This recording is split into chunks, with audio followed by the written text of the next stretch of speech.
Hello and welcome to my channel. Hello guys, and welcome back for another video. Today I would like to discuss home buying tips. I bought my first home at 31 years old, and that's not like a huge feat or anything. I know 24-year-olds who have bought their first home. So I'm not bragging in a sense, but I also know a few people who are around my age who do not believe that they can purchase a home. They just don't believe they can afford it. Well, I'm here to tell you you can. Anything you want in this life, you can have. But the first thing you have to do is believe that you can.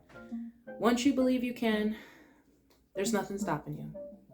Well, the first thing you want to have is a nest egg. And what I mean by nest egg, you want to have anywhere from $5,000 to $10,000 saved in your bank account for at least a 3 to 5 month period. When you go to a loan company, when you're purchasing your first home, more than likely you'll be taking out a loan if you're like me, if you don't already have something like $100,000 saved in a bank. I guess you wouldn't be watching this video also if you already had $100,000 saved in a bank. But let's just say that you're like most Americans and you need to take out a loan. Well, keep in mind, they're going to look at your bank statements for at least 3 months. And so you want to have that nest egg that I just talked about in there for at least 3 to 5 months so that you know when they go back and look at your history that you can afford this loan they're about to give you. Second biggest tip, and a lot of people definitely miss this when they buy their first home, they often try to shoot for the stars. They try to buy a home that has all the bells and the whistles, that's move-in ready, that's fully furnished almost. But in reality, if you bought a home that was more like a starter home, a home that you can do DIY projects and get contractors out and upgrade it yourself, if you do it that way, you save money in the initial purchase, and you can enjoy upgrading your house yourself. There's nothing like creating your own vision. So don't buy a house that's too far out within your means. If you're paying and you're in a rental situation right now that's somewhere between $600 to $1,000 a month, then your home mortgage should not be too far away from that, unless you just automatically come with an extra salary boost or something like that. Then yeah, shoot for the stars. But if you're not changing your financial situation, then you don't want to live too far above your means.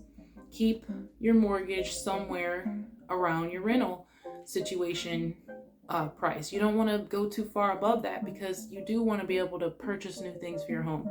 When you do buy a home, most homes don't come with refrigerators and stoves and washers and dryers. Some don't even have air conditioning units installed. So sometimes you have to come into a house and upgrade it all the way. And if that's what you choose to do, that's what you choose to do. But my best advice is save at least $5,000 to $10,000 for 3 to 5 months, then go and purchase your home. You don't want to have a whole lot of existing, credit card debt or like a car loan, within the same year or anything like that. Like if you just bought a car this year, maybe wait till next year before you try to do the house thing. You don't want any big credit, charges basically, in 1 year. That's kind of like how your credit score goes down, and it does affect how much you'll be able to get when you go for your actual loan. Now, say, you're approved for something like $150,000 for your loan. Does that mean you need to go out and get a house worth $150,000? No, it doesn't. If you are approved for that much, great. But honey, you're probably still going to want to buy a house that's somewhere between $100,000 and to $125,000. Nothing more than that. Because if you do it for the full 150, you're not going to be able to save every month, and you're not going to be able to pay off other debts that you may have or accumulate while you're in a house. So these are all things that you have to keep in mind. But I believe you can do it. You just need to save, and you need to allow yourself to have time. And definitely, if you have a whole lot of existing credit card debt or loans, things of that nature out, you'll want to get that eradicated before you go for a home loan as well. So take time to pay off some debts, take time to save, and you can do it. You're gonna do it. Trust me.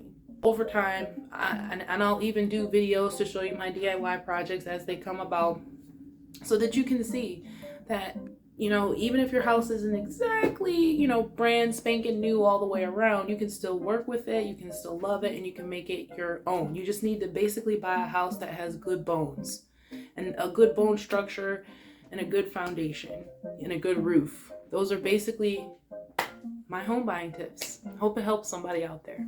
Thanks for watching.